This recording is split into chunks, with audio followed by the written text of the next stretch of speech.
Hello, and welcome to the Perfect Franchise Podcast. I'm Kris, and joining me is my wonderful co-host, Andrea. In this podcast, we're on a mission to help you discover all that franchising has to offer. We'll explore expert strategies, interview successful franchise owners, and give you the tools to make informed decisions. So whether you're considering your options or you're ready to take that plunge, we're here to support you every step of the way. So let's jump into today's episode. Hi, welcome to another TPF podcast. Today we have Taste Buds Kitchen in the house, and we have their founder, Jessi Brelsford, is here, and as well the franchise development director, Brandon Johnson. Guys, welcome to the podcast. Thanks for having us. Happy to be here. Thanks. Yeah, we're excited. I like this. I don't know that we've had sort of something I'd put more into the entertainment category in here, so I'm excited to learn a little bit more about this. So start out, tell me exactly what Taste Buds Kitchen is, and then who's your customer for this? Yeah, great question. So Taste Buds Kitchen. So my baby is 17 years old. So we're 17 years old as a brand. We offer culinary entertainment, culinary experiences for kids, families, and adults. So ages 2 to 99. So we are brick and mortar. We have a 2,000 square foot beautiful kitchen, and kids are coming in. Parents are signing them up for summer camp, school break camp. They're hosting their birthday party with us. They're doing caregiver and me classes, 2 to 8-year-old, really fun kids learning about ingredients, identification, pinchers. I have 3.5-year-old twins, so I'm very familiar with this category of our business. And then on the adult side of things, we're doing BYOB, so bring your own beer or wine, adult classes, date nights, corporate events, team building. We've done 30th birthdays. We've done 70th birthdays. So we make the kitchen fun. Everything we make from scratch. So we have a lot of menus that are nut-free, we have gluten-free, we have dairy-free, we have a lot of, cupcakes, everything under the sun. So from sushi to pasta to cupcakes, we make the kitchen fun, and we really specialize in making fun memories. That's great. I love that. Jessi, so talk to us. You just experienced this, so you can tell me if I was spot on. I know. Yeah, we had the pleasure of being out there at your location in Kansas City, and it was fantastic.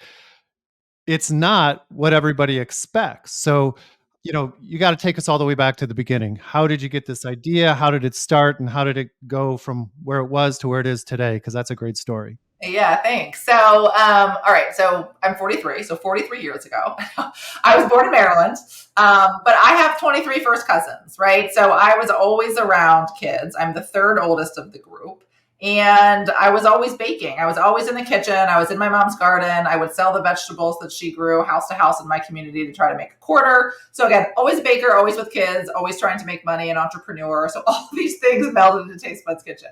But long before that, I went to Harvard. I majored in economics. I love business. I'm a Division I swimmer, or was a Division I swimmer. I haven't gotten in the pool in a while. I love competitive things. And that led me to Wall Street.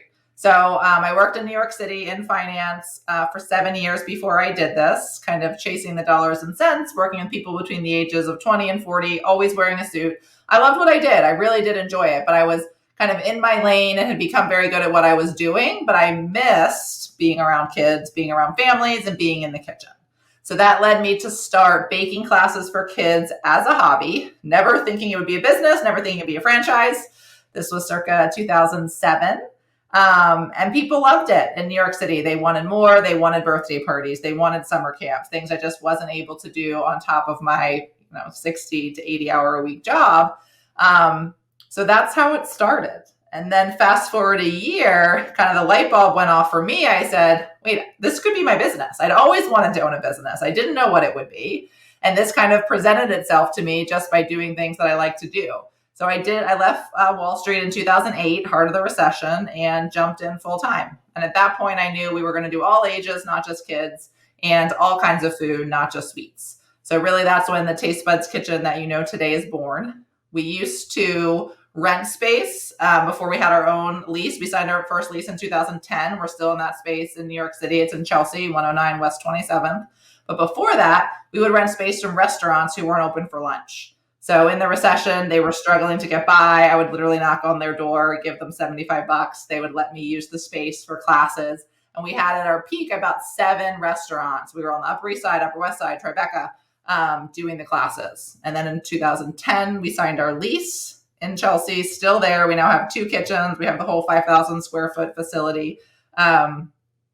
and franchised the concept in 2013, which again is another story of chance and opportunity, right? I try to follow my interest and my passions, but what had happened is people had asked. So when I was developing this business in New York City, people would come, they would have traveled from wherever they were, and they said, oh my gosh, I love this. Are you going to open one in Austin, Texas, right? Or are you going to do this in Denver, Colorado? And I, was kind of shocked and appreciated it, but said, I don't see that for myself. And they said, well, could I do it? Could you teach me how to do it? And at the time I didn't know how. So I said, well, thank you. Let me take down your name and email, and I'll let you know, when I figure out all the revenue streams, if that's something that we'll consider. And in 2013, we had 120 people on that list that had asked. So that really led the journey for us, or for me, of franchising and figuring out, what was the next step? We're going to open another location. Were we going to franchise? I got really excited about franchising with the hope of partnering with like-minded individuals, around the country to do something that they're passionate about, but maybe they didn't even know most cases was an option or a business.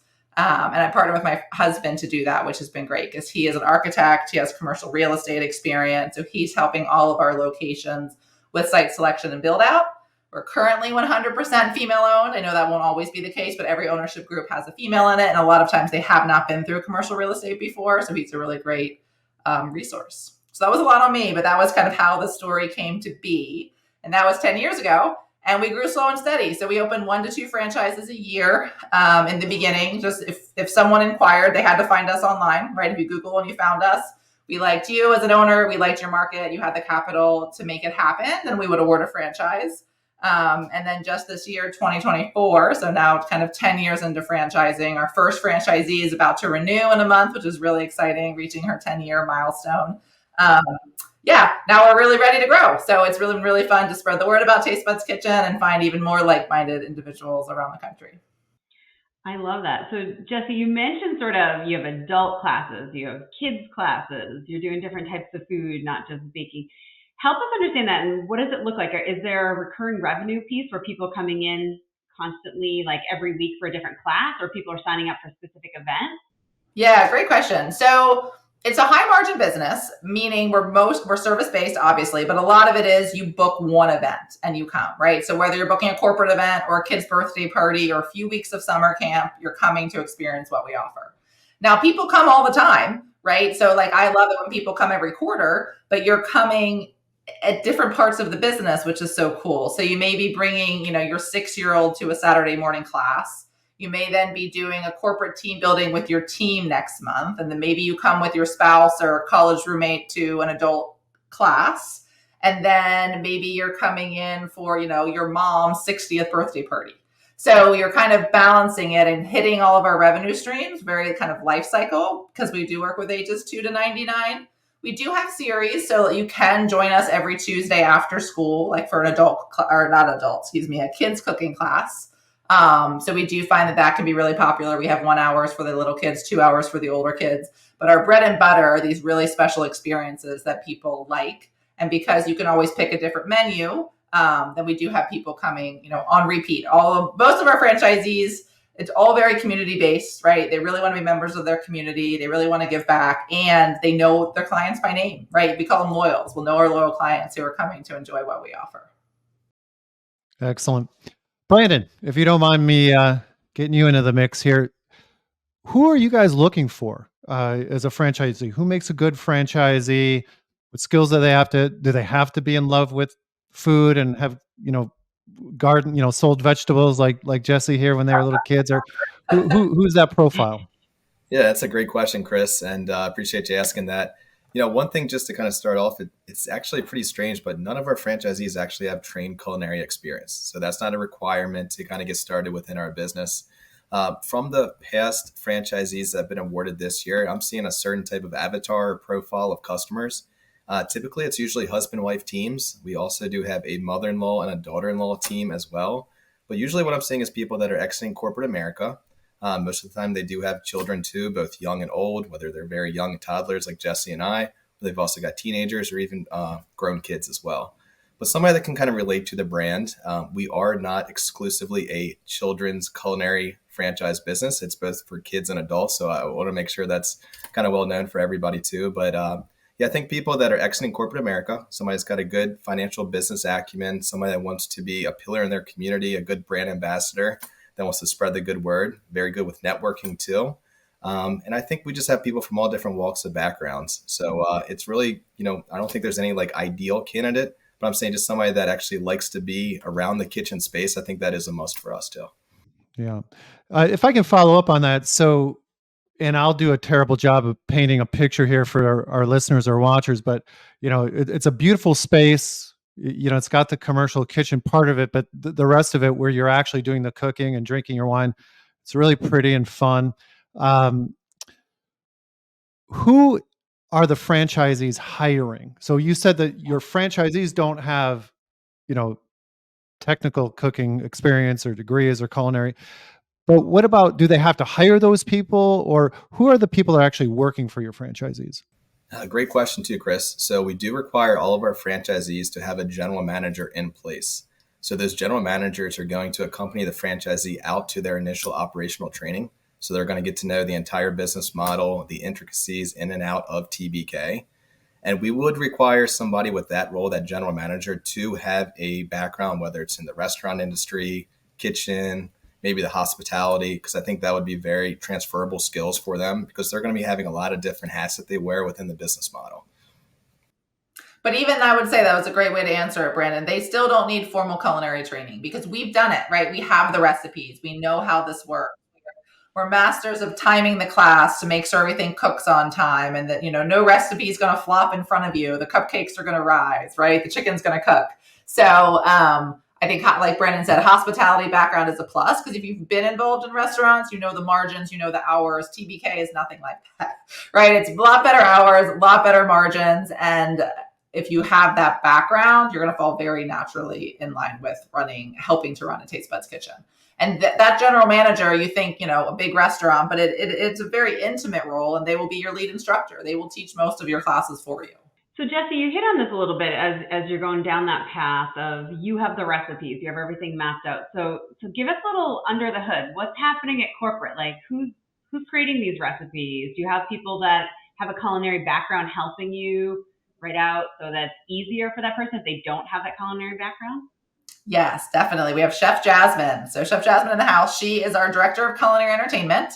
So she has a great background, a lot of food, hospitality, restaurant, recipe testing, nutritional calculations. So she is coming up with all the recipes, and she's making them work for the class. And we're making sure we have a good variety of vegetarian, nut-free. All of our recipes are always nut-free because of all the nut allergies. But then we have vegetarian, we have dairy-free, we have gluten-free, egg-free. And so parents and kids and adults are able to pick the menus that are what they want to eat, right? Not only does it appeal to them, it sounds really exciting to make, from like the tasty Thai that we made, Kris, to sushi and dumplings, to battle cupcake, one of our more popular kids parties, or pizza, milkshakes and mix-ins. We've got a lot of great options to choose from. But we're coming up with the recipes. We have it down. We even have, we call them pull lists or shopping lists. So we'll calculate for you how many ingredients that you need to buy that week.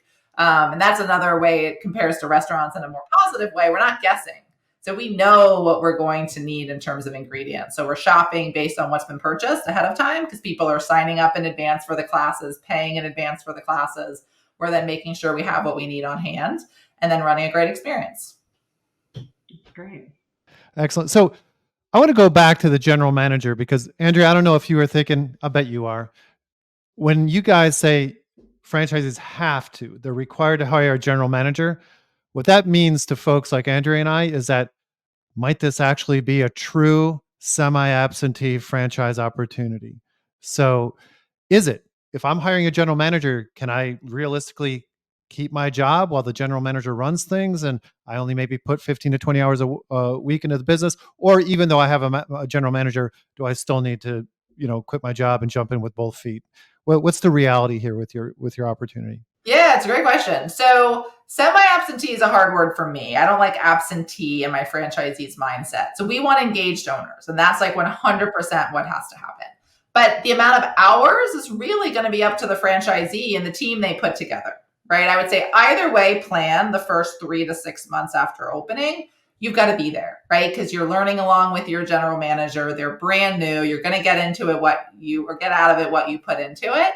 But the better you're hiring and the better you're training your team, and we've got roadmaps for all of this, right? That we have job descriptions and we have interview guides to really help you find those right candidates that are going to be a great partner for you. The more you do that, the more you train them well and let them do what they need to do. We have this TBK oath everyone takes in training, which is like, I'm going to hire a general manager and I'm going to give them the resources they need to be successful. And I'm going to do what I need to do to run this business. And my goal is that our franchisees scale. We are trying to open 200 locations in the next 5 years with 75 franchisees. So I want empire builders. So to be an empire builder, you need to have time to then open your second and then open your third. And that really comes by being out and about in your community, developing a great small employee team. Your employees will be wonderful humans. They'll be your friends. They'll feel like your family. They'll be loyal to you. You'll be loyal to them.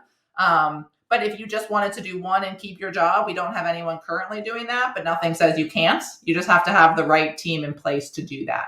And ideally then, when you're ready to do your second, that's when perhaps you would leave corporate America, because I think this can be really great in terms of scale for the right individuals. That makes sense. Thank you. And so, Brandon, when you're taking someone through sort of this development process and really sort of exploring the franchise with them, what are you telling them what the typical day-to-day looks like? So we're hearing, no, you can't be semi-absentee. You got to be involved. So what's that story? And you're going to probably have to unmute your mic there. No, good question there, Andy. Good question. I just didn't want to make sure you didn't hear any background noise. But yeah, that's a great question. So kind of what I'm coaching your clients with as they're going through the process, the roles and responsibilities that we're seeing of the franchisee is going to be guest relations, marketing, hiring and onboarding for their staff members, also payroll, accounting, so all the general stuff, payroll, accounting, and also studying those KPIs, key performance indicators, to know your business inside and out. You got to know the intricacies of that business. And then most importantly is the growth and expansion. So getting out in the local community, getting in with the PTA systems at schools, getting into local, local municipalities, and kind of just really making it known that you're the new kid in town and kind of building that TBK empire on your own. That's great. So can I jump in here? So and this question is for either of you. Let's take your top 50% of franchisees, your top performers. Are you seeing any commonalities as far as what they do better than the other half, and what's separating them? It's a great question. I could take this, Brandon, unless you want to. I'll sprinkle some on after you start it off, Jessi. Yeah, I think it's, I guess there's two ways to gauge success, right? So there's financial success, and I think there's lifestyle success. And I generally go for people that want both, right? We want people that, want to do well financially, and they got into this as a business venture, but they're passionate about it, and they have, a life, and they're trying to balance, being there for their kids or being there for a spouse or an aging parent or whatever the case is.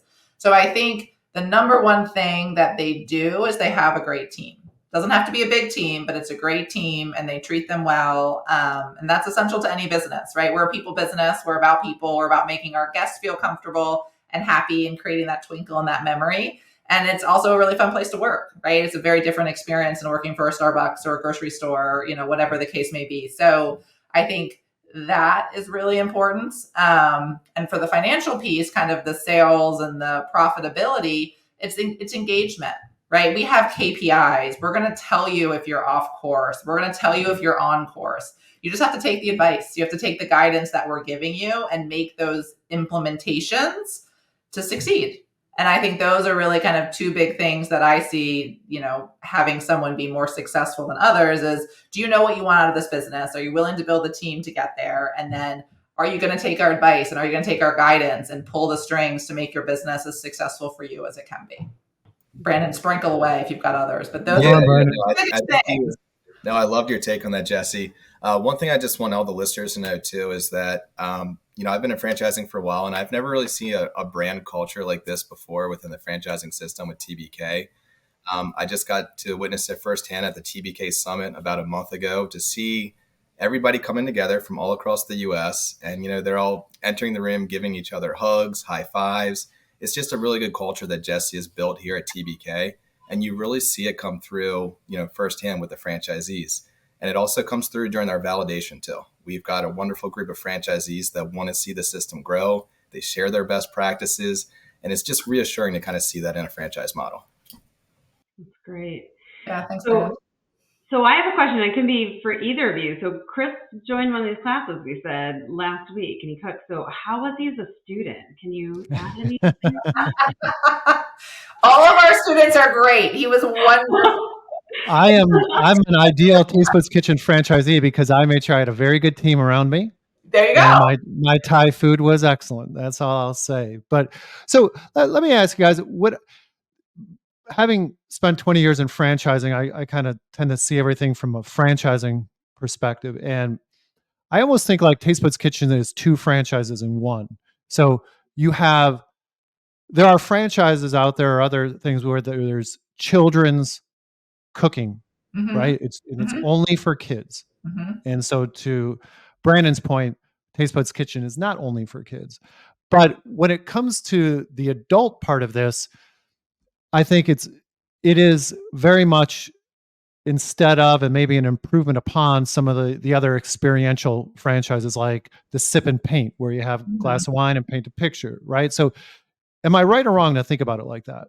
Two franchises in one. Absolutely. No, and we have, two revenue streams for sure. And even within each of those revenue streams, there's sub-revenue streams. We've got 4 major revenue streams, which would be for kids, camp. So all summer, every school holiday. So camps and school breaks, birthday parties. And then on the adult side of things, the private parties, the corporate, the team building, and then the adult date nights or family classes. So you're exactly right. And that's what makes it as robust of a business and as good of an item 19 as we have. And that's really what I set out to create was like, we're using the kitchen as much of the time as possible, right? We're reaching families in as many part of the ways as possible so that you keep the revenue coming in throughout the day, throughout the week, throughout the month and the years in a really, hopefully it's a balanced way.